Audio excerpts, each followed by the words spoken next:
الذين آمنوا منكم والذين أوتوا العلم درجات والله بما تعملون خبير. إن الحمد لله نحمده ونستعينه ونستغفره ونعوذ بالله من شرور أنفسنا ومن سيئات أعمالنا. من يهده الله فلا مضل له ومن يضلل فلا هادي له، وأشهد أن لا إله إلا الله وحده لا شريك له، وأشهد أن محمدا عبده ورسوله. أما بعد، يا أيها الذين آمنوا اتقوا الله حق تقاته ولا تموتن إلا وأنتم مسلمون. يا أيها الناس اتقوا ربكم الذي خلقكم من نفس واحدة وخلق منها زوجها وبث منهما رجالا كثيرا ونساء، واتقوا الله الذي تساءلون به والأرحام إن الله كان عليكم رقيبا. يا أيها الذين آمنوا اتقوا الله وقولوا قولا سديدا يصلح لكم أعمالكم ويغفر لكم ذنوبكم، ومن يطع الله ورسوله فقد فاز فوزا عظيما. أما بعد، فإن خير الكلام كلام الله عز وجل، وخير الهدي هدي محمد صلى الله عليه وسلم، وشر الأمور محدثاتها، وكل محدثة بدعة، وكل بدعة ضلالة، وكل ضلالة في النار. وبعد. We begin as always praising Allah subhanahu wa ta'ala, acknowledging that He is the one that we worship, He is the one that we turn to in seeking aid, and He is the one that we turn to in repentance. Whomsoever Allah guides, there is none to mislead him, and whoever is misled, none can guide him except Allah subhanahu wa ta'ala alone, who has no partners whatsoever. I testify that there is none worthy of worship except Allah Azza wa Jal, and I testify that Muhammad is his slave and his messenger. After reciting the ayat from the Khutbah al-Hajah and the introduction to any Islamic reminder or lesson, we welcome the dear brothers and sisters to our first lesson from our lessons, inshaAllah, regarding the amazing work, the Sharh Al-Qawā'id-ul-Arba'a, the explanation of the four principles by the great Shaykh al-Islam, the great Imam al-Mujaddid al-Mujahid, Shaykh al-Islam Muhammad bin Abdulwahhāb rahimahullāh ta'ala. And it's the explanation by our Shaykh Sālih al-Fawzān, as well as benefits from other scholars as well. So we welcome the dear brothers and sisters on the 17th of Rajab in the year 1444 al-Hijri, corresponding to the 8th of February in the year 2023. We'll begin by asking Allah subhanahu wa ta'ala to bless us in being able to benefit and learn about Allah's Tawheed, about the oneness of Allah subhanahu wa ta'ala, singling out worship alone for Allah subhanahu wa ta'ala, and being aware of committing shirk and keeping far away from it. Before we begin this study of this book, the four principles, Al-Qawā'id-ul-Arba'a, we need to look at the author and learn a little bit about him. This was the way of the scholars, that they would begin their lessons or when they were teaching a book by a brief mention of a brief biography of the author of the book. In this case, the author is the great reviver, the Shaykh al-Islam, the Imam, the reviver of Tawheed in the Arabian Peninsula, Imam Muhammad bin Abdulwahhāb ibn Sulaiman at-Tamimi rahimahullah. He was born in the year 1115 al-Hijra. Muhammad bin Abdulwahhāb ibn Sulaiman Sulaiman at-Tamimi, rahimahullah ta'ala, and he was born in the year 1115 al-Hijrah.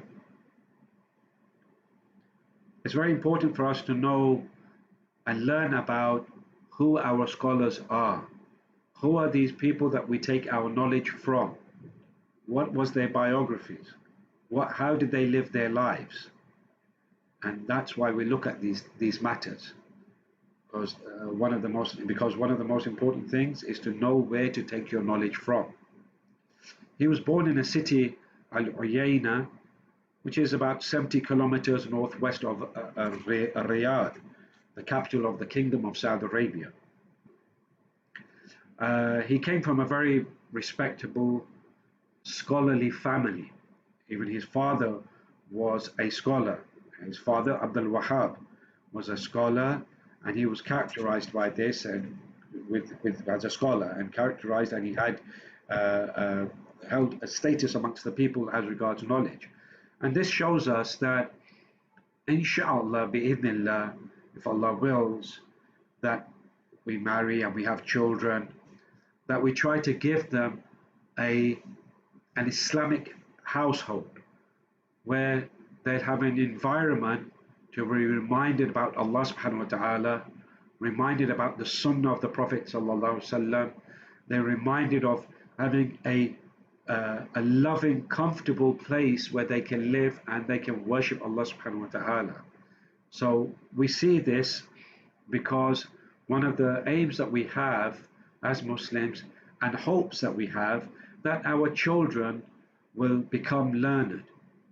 They will become learned, and this is a matter which is very important for the Muslim Ummah. The Muslim Ummah is increasing, no doubt, fastest growing religion on the planet, and we need scholars. We need scholars. We need people, knowledgeable people, who understand the religion and can teach us the religion. Understand the religion and teach us this religion, this beautiful religion of Islam. So that's why we look at the biographies of our scholars and see how they were brought up. And we find that Muhammad bin Abdulwahhāb, rahimahullah ta'ala, was brought up in an Islamic household. The Shaykh Muhammad bin Abdulwahhāb, he studied under his father. He studied under his father, under his guidance, and he was given this, granted by Allah subhanahu wa ta'ala, to be able to memorize the Quran at the very tender age of only 10 years old. He was only 10 years old and he had memorized the Quran. And the scholars mentioned that the best thing or the best way to achieve so much in knowledge is to start when you're young. Start when you're young. So we encourage our children and we encourage our younger brothers to start memorizing Quran, studying Quran, and learning their religion. And that this doesn't mean that somebody who's older doesn't do that as well. Rather, they can do that as well, and they should do so. So he had learned the Quran by the age of around 10 years old, but he had also studied. Later on, he went out to perform Hajj when he was a bit older, and he went to Mecca and he benefited from the scholars there. Then he went to Medina and he benefited from the scholars over there, and there were scholars there at that time as well. There were scholars there at that time as well. Then he traveled out of the Arabian Peninsula, went to Iraq and Basra, and he benefited there. Now, while he was visiting these places, even Mecca and Medina, and going to other places like in Iraq and stuff, he noticed that the people were indulging in deeds of shirk and un-Islamic practices. These people were overwhelmed with shirk. They were overwhelmed with putting partners with Allah subhanahu wa ta'ala. They weren't worshipping Allah alone. Rather, they put partners with Allah subhanahu wa ta'ala, even in the Arabian Peninsula. So the Shaykh began his mission of inviting the people to Tawheed and guiding them to the Quran and the Sunnah. After having seen this situation, that people were going to trees and rocks and graves and statues and idols and claiming to be Muslim, he began his dawah. And as a side point, that he actually wrote his very famous work, the Kitab al-Tawheed. The reason why he began writing, he wrote that while he was traveling to Iraq and these type of places, when he saw people committing shirk. And he started writing Kitab al-Tawheed at that time, and he completed it when he came back to the Arabian Peninsula. But it shows us the dire situation that the Muslims were in at that time in other Arab lands, or in majority of the lands, where they were committing shirk with Allah subhanahu wa ta'ala. So he began his da'wah. And when he began his da'wah, he was writing to other people, writing to other scholars, writing to different areas, sending them messages about Tawheed and reviving the Tawheed. So he came to a place called Dar'iyah, which is also in Riyadh. And he met the Amir Muhammad bin Saud, rahimahullah. In those days, at that time, when Muhammad bin Abdulwahhāb, rahimahullah, was alive, in those days, leaders were called Amir, and the religious scholars were called Imām. When you look at the situation of Najd at that time, which is the Riyadh and those surrounding areas, you found that every area had its own ruler, had its own tribe, and it had its own ruler. There was not one ruler governing all this area, or the whole of the Arabian Peninsula. There wasn't one. There wasn't one united government. So basically, they were in small tribes, and each of them had their own leaders. Now, he came across Amir Muhammad bin Saud, rahimahullah ta'ala. Amir bin Muhammad bin Saud was the founder of the Arabian dynasty, or the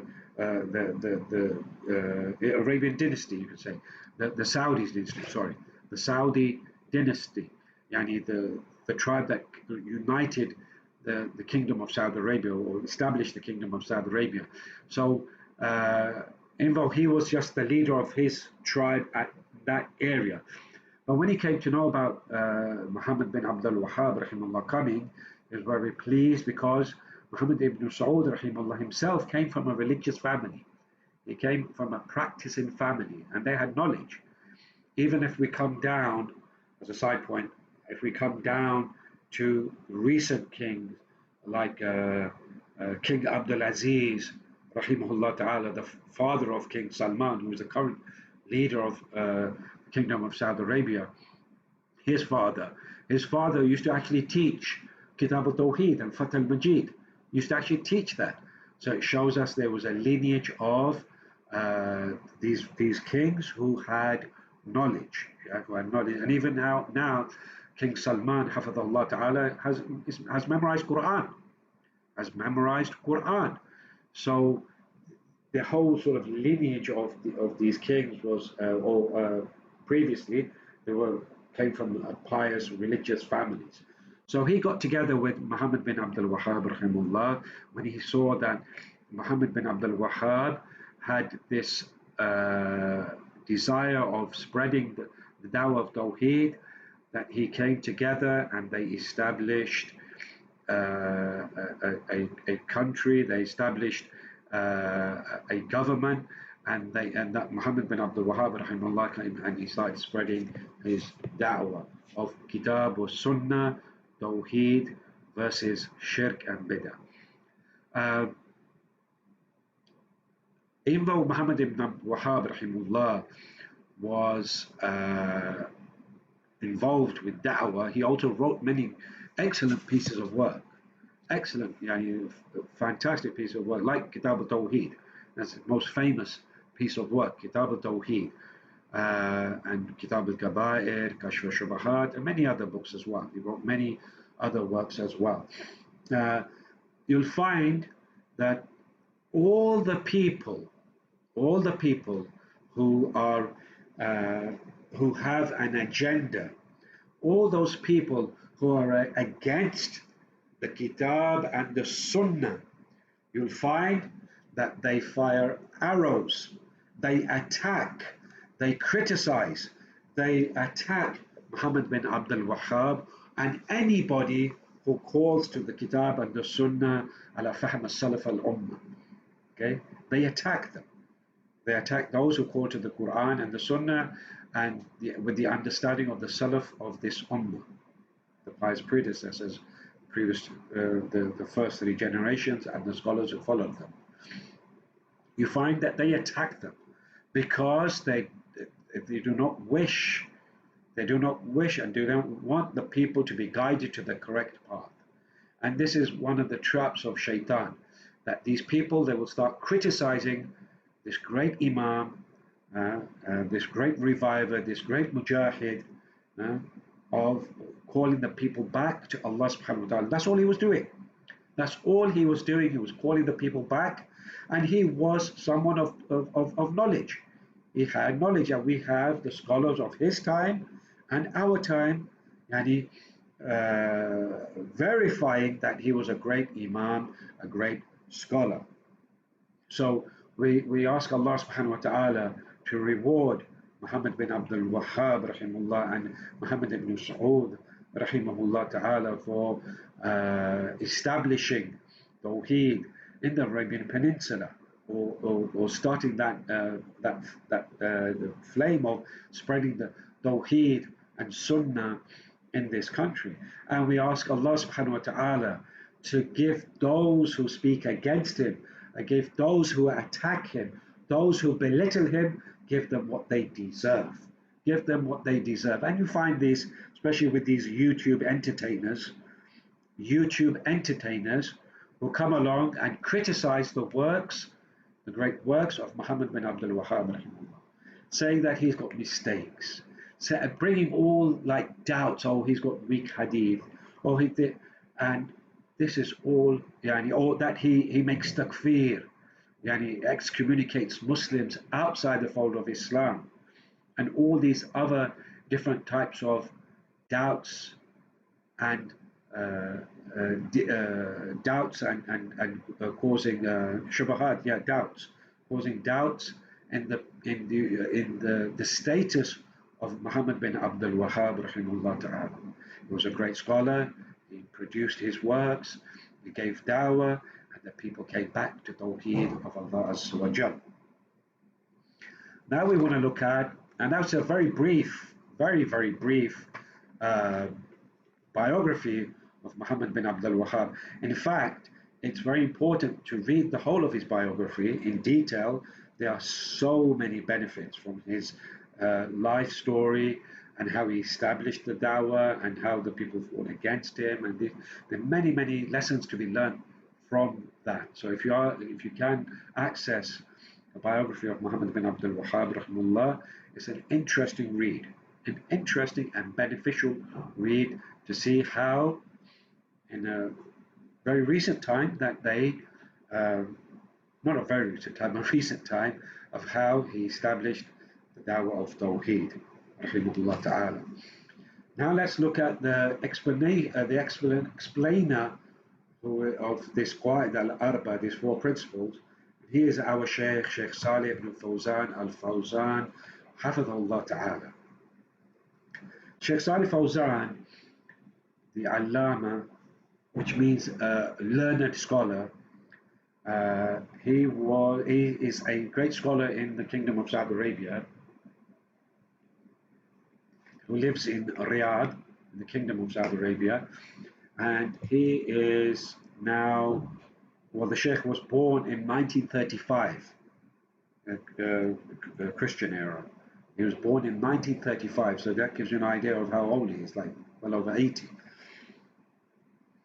And he was born in Buraida, which is north of Riyadh, in an area down there. And his father passed away while he was small.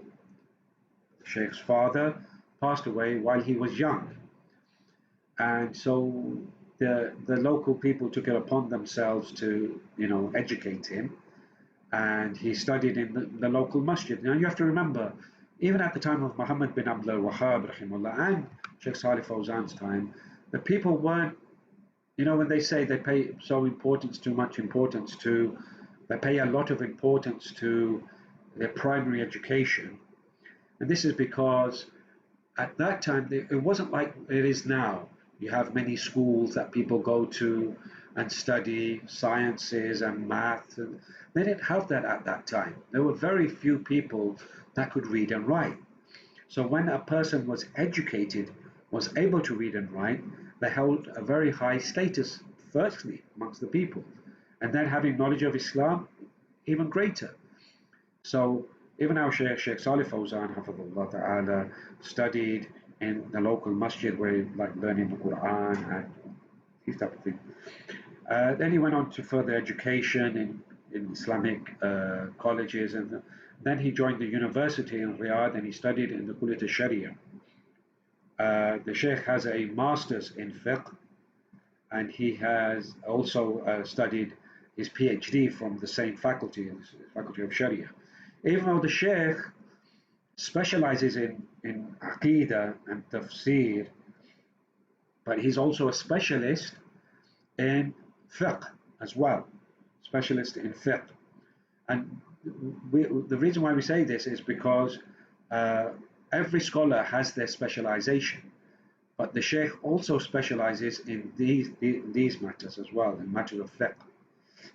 You know, the wudu, the prayer, and he has a book which has been translated into English, Principles of Fiqh, Jurisprudence, yani prayer, fasting, Hajj, Umrah, all these type of issues. He has many books as well. So from his scholars was Imam Sa'di, rahimahullah ta'ala, the great Imam, the great scholar, the great Mufassir.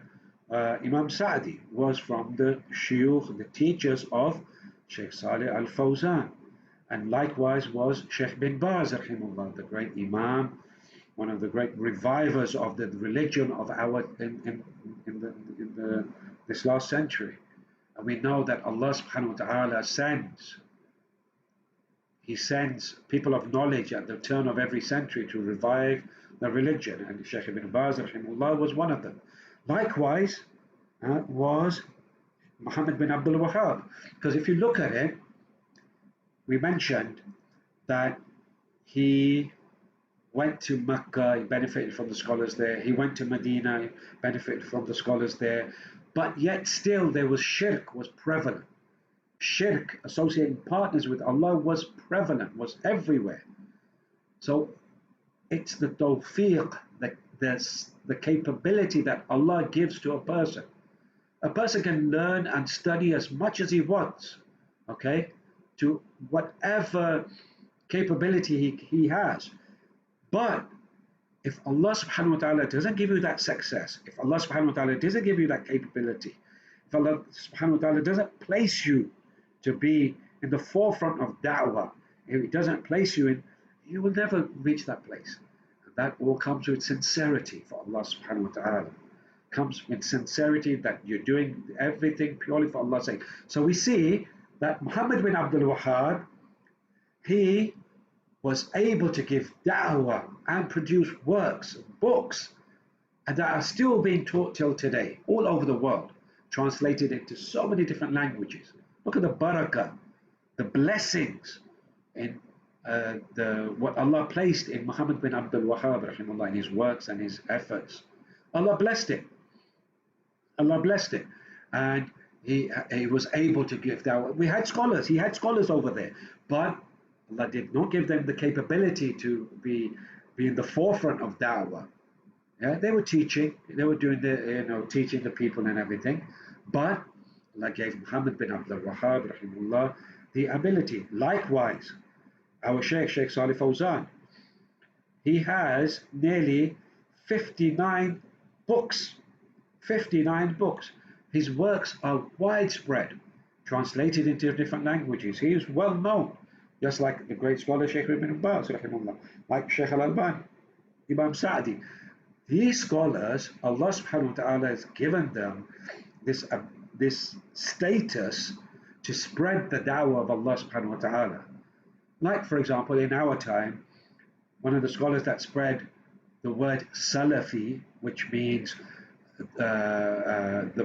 Salafiyya, afwan, sorry, Salafiyya, which is ascribing yourself and following the Quran and the Sunnah in the way, the methodology, the understanding, the implementation of the first three generations, the Sahaba, the companions of the Prophet ﷺ, the Tabi'een, the successors who came after them, the Atba' Tabi'een, those who came after them, and the scholars who followed that path.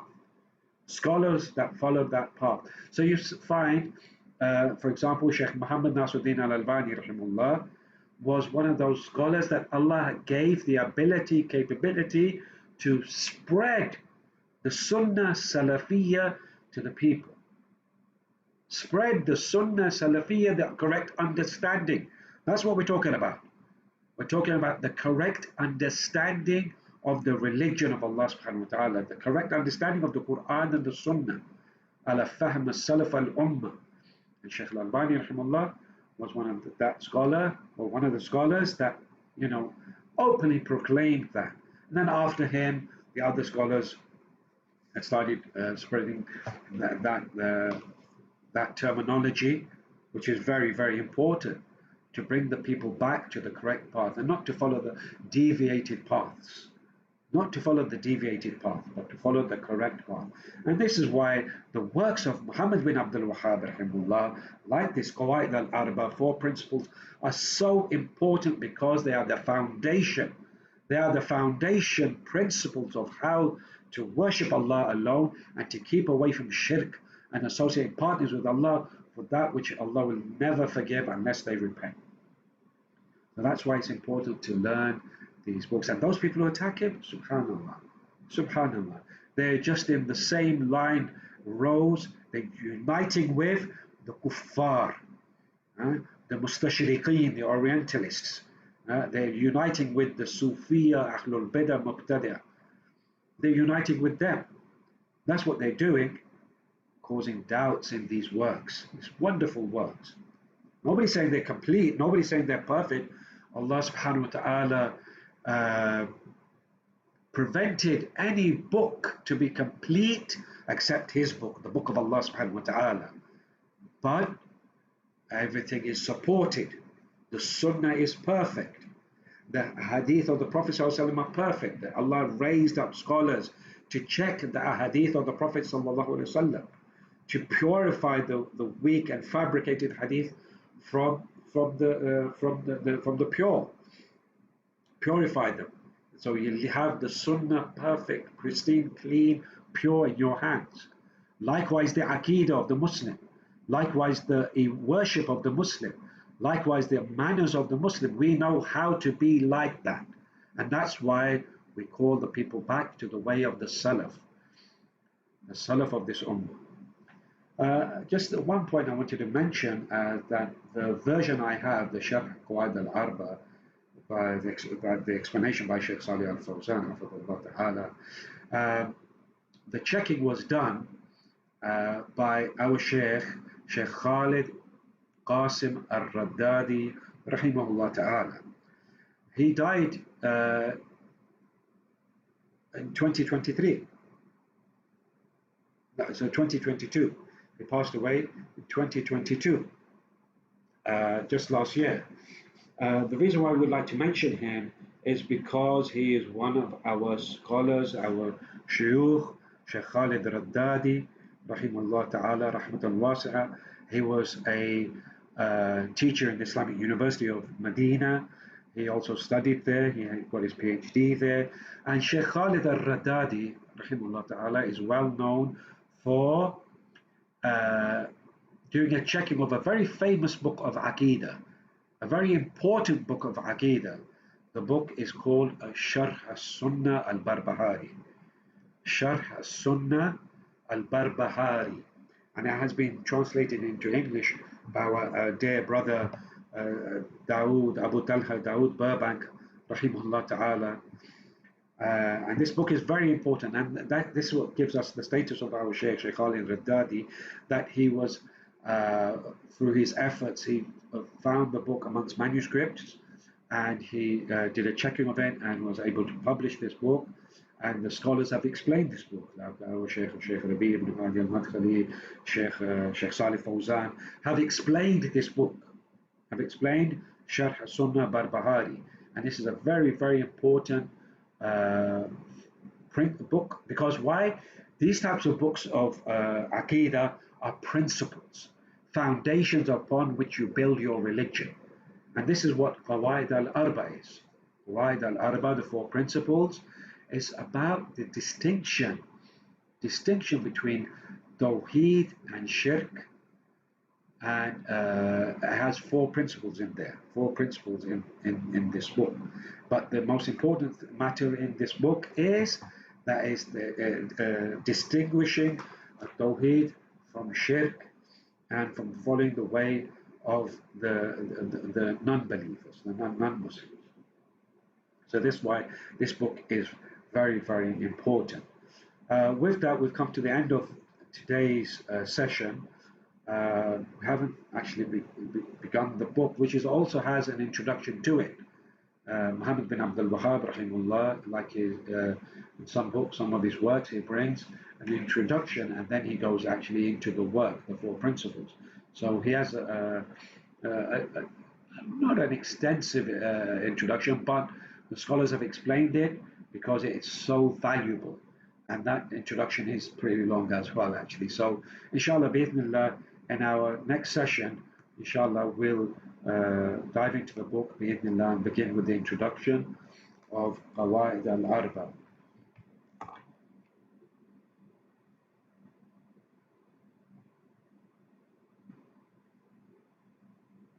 جزاكم الله خيرا for listening. سبحانك اللهم وبحمدك أشهد أن لا إله إلا الله أشهد أن لا إله إلا الله أنت أستغفرك وأتوب إليك. صلى الله على نبينا محمد.